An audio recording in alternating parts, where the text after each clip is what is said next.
Welcome back into the Sports Source. This segment brought to you by Safety Systems. When it comes to automating your home, trust the folks I trust, Safety Systems. You can control your security system, all the cameras, the lighting. You can control indoor, outdoor lighting, control locks on doors, heat and air, audio, video, everything from your smartphone.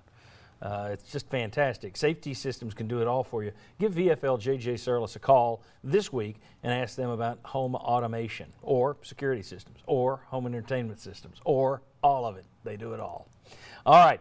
Phil Steele, master of the preseason college football guide, has released his predictions for the SEC this year, assuming all things are played, which they won't be, but still, let's take a look at his predictions. One thing stands out to me in the West, and that is Texas A&M picked for second in the West. That one popped. But Tennessee picked for third in the East. All things being equal, I probably would have put Tennessee at third in the East before all this, if you ask me. You guys agree with where Phil Steele has them? Chuck? Yes, I mean, you have to have it that way until, something changes on the field with either you get to play or you don't play. I mean, how successful has Tennessee been against Georgia and Florida? That's two of the teams they haven't been able to catch up and beat. The ones below, you've got some wins against. So I believe that's just about exactly right in the East. Yeah, Go ahead. Sorry, I think Tennessee is exactly where they should be. They haven't caught up to Georgia and Florida in talent as of yet. They're closing the gap because Tennessee is improving and those two are still very good.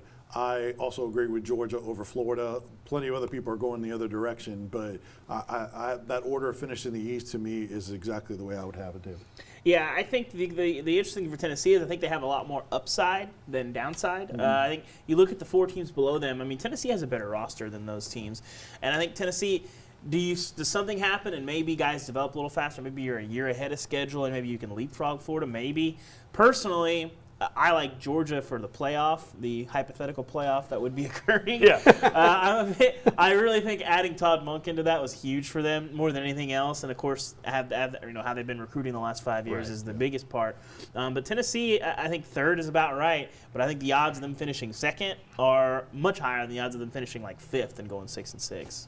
Very good. Tell you what, we'll make that a quick segment because I want to come back talk a little bit more about our next topic, and that is with no spring practice, really, and with bizarro fall practice, will defenses be ahead of offenses this year in college football? And if so, does that benefit Tennessee or hurt Tennessee? We'll discuss. Come on back on the Sports Week.